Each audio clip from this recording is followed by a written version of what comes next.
Bonjour les divines, j'espère que vous allez bien, j'espère que vous passez une belle journée, un bon début de journée en tout cas.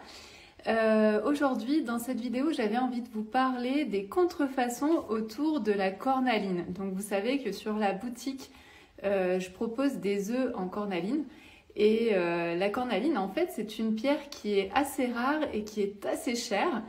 Et le problème de ce type de pierre, c'est que souvent, il y a des contrefaçons. Donc j'avais envie de vous montrer en fait comment savoir quand vous êtes en face d'une vraie cornaline ou d'une fausse cornaline, c'est-à-dire une cornaline qui est vraiment, qui est en fait alors soit de l'améthyste, soit de l'agate. Donc il faut savoir que la cornaline que je propose sur le site, elle vient de Madagascar. Donc à Madagascar, il y a une règle en fait qui est hyper importante à connaître. C'est que toutes les pierres qui sont extraites des mines de Madagascar doivent être transformées sur le pays, sur l'île. Donc tout ce qui sort de Madagascar au niveau des pierres est transformé soit en œuf, soit en cœur, soit en sphère. En tout cas, c'est une pierre qui n'est pas brute, c'est une pierre qui a été travaillée. Donc moi, en ce qui me concerne, par rapport aux œufs, je travaille avec un atelier de bijouterie. Pourquoi de bijouterie? Parce que vous l'aurez compris, pour réaliser en fait ce genre de... C'est vraiment, chaque œuf en fait est unique. C'est important d'avoir la compétence pour le faire. Il n'y a pas de machine en fait qui fait ça, qui fait l'œuf.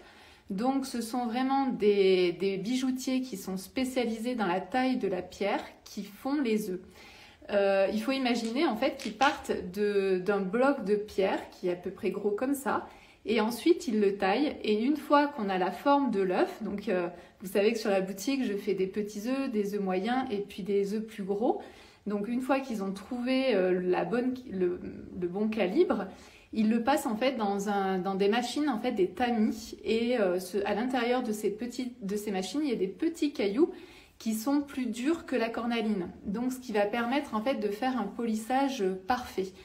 Les personnes en fait qui travaillent avec moi, qui sont les bijoutiers de Madagascar, savent que je suis intransigeante en fait sur la qualité. Donc l'œuf doit vraiment être super lisse, ce que vous n'allez pas avoir en fait avec la plupart des personnes qui vendent des œufs d'Ionie. Il y a toujours des petits éclats, des petits pets en quelque sorte. Moi, je demande à ce qu'il n'y ait aucun pet, donc on a beaucoup de rebut. Donc, ce qui fait que je paye aussi mes œufs beaucoup plus cher en fait que n'importe quelle autre boutique d'œufs de Yoni. Donc voilà, mais en même temps, au moins j'ai de la super qualité. Ici, je vais vous inviter en fait à vraiment regarder, j'espère que vous allez bien voir, à vraiment regarder la qualité de la cornaline. De regarder en fait, de pouvoir avoir l'œil en quelque sorte de qu'est-ce que c'est qu'une vraie cornaline. Donc vous voyez qu'il y a des aspects plus ou moins jaunes, orangés, rouges, mais on peut aller aussi jusqu'au brun. Ici, j'ai pas de brun dans cette cornaline, mais vous voyez que c'est vraiment très beau, donc j'essaie de trouver. Et celle-ci, elle est aussi un peu différente, vous voyez qu'elle est un peu plus claire que l'autre. Voilà, je vous laisse regarder en fait la qualité de la pierre. Et ensuite, ce que vous pouvez retrouver dans certaines boutiques de pierres ou vendeurs d'œufs de Yoni, peu importe, c'est vous avez deux types en fait de pierres qui ne sont pas en réalité des cornalines. Vous avez la première où en fait c'est de l'agate blanche qui a été teintée. Donc ça c'est assez facile à reconnaître parce que vous allez voir que la pierre en général elle est de la même couleur ou avec des petites nuances. Donc souvent il la teinte en orangé, rouge, donc c'est à peu près tout le temps cette même couleur. Par exemple ici on va pas du tout, là par exemple on va même vers du blanc ici, hein.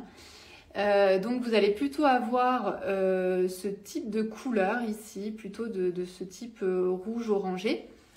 Et vous allez voir que vous avez des stries, vous avez des traits blancs et qui sont tout le temps un peu, qui reviennent, qui sont les mêmes. Et ça c'est typique de l'agate. Donc en réalité, ces stries blancs, ils ne peuvent pas les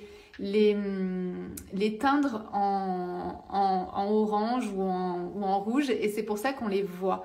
Donc dès que vous avez soi-disant une cornaline qui a un beau orangé rouge avec des stries blanches, eh bien vous savez que ce n'est pas de la cornaline mais de l'agate blanche. L'agate blanche, ça coûte beaucoup moins cher que la vraie cornaline. Donc en fait, c'est vraiment, en plus si vous achetez ça cher, c'est qu'il y a vraiment une arnaque.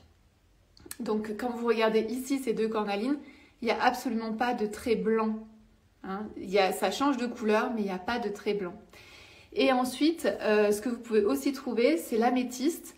L'améthyste, en fait, qui est de couleur violette. Et en fait, ils vont la chauffer. Et en la chauffant, elle va transformer de couleur et elle va devenir jaune, orangé, rouge. Et donc là, c'est beaucoup plus difficile, en fait, à voir quand c'est de la fausse cornaline parce qu'il n'y a pas ces stries blancs qui peuvent apparaître. Donc, ça va être beaucoup plus difficile de savoir est-ce que c'est de la vraie cornaline ou est-ce que c'est de l'améthyste chauffée.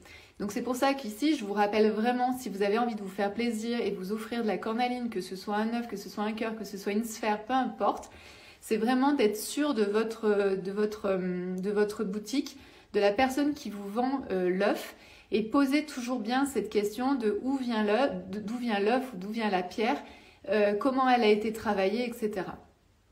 Il faut savoir qu'à Madagascar, c'est un pays qui a des ressources incroyables au niveau des pierres. Donc il y a beaucoup de pierres en fait qui viennent de Madagascar. Souvent elles sont tellement belles qu'elles sont aussi beaucoup plus chères. Et donc parfois ça entraîne en fait des contrefaçons. Et donc on peut vous vendre en fait, peu importe en fait, une pierre alors qu'en fait c'en est une autre et qu'elle a juste été transformée. Ce qui est sûr, c'est que nous, sur la boutique, on est hyper regardant là-dessus parce que moi, j'utilise moi-même les œufs et j'ai envie de vendre en fait des choses qui sont très belles et qui sont surtout de vraie qualité. Donc c'est pour ça qu'on ne vous vend pas d'œufs teintés, qu'on ne vous vend pas d'œufs transformés. On prend vraiment la pierre brute, la pierre est juste mise sous forme d'œuf et on essaie de faire en sorte qu'elle soit la plus lisse possible pour qu'elle puisse aller dans la partie la plus intime de votre corps. Voilà sur les cornalines. Donc si vous avez des questions, n'hésitez pas aussi à me les poser. Je me ferai un plaisir d'y répondre. En tout cas, j'espère que vous allez y voir un peu plus clair sur les cornalines et aussi avoir cet état d'esprit critique de qu'est-ce que vous achetez, quelle pierre vous achetez. Et quand vous voyez en fait une pierre qui est très peu chère, alors qu'en fait vous savez que c'est une pierre qui coûte cher, posez-vous la question et vous pouvez vous dire en fait que c'est une contrefaçon. Donc pour la cornaline, c'est vraiment ça, c'est une pierre qui est assez rare et qui est assez très chère. Donc quand vous trouvez des choses qui sont à 10 €, 20 €, 30 € pour cette pierre, dites-vous qu'entre l'achat de la pierre, le travail de la pierre, le transport, la préparation, etc., pour 20 € en fait on n'a rien aujourd'hui. Voilà, donc c'est, ou en tout cas pas une cornaline, ça c'est sûr. Voilà, en tout cas j'espère que j'ai été claire, j'espère que vous avez appris des choses et que vous aurez peut-être un esprit un peu plus critique sur ce qu'on peut vous proposer au niveau des pierres. Je vous souhaite une belle journée et à très très bientôt. Au revoir les divines.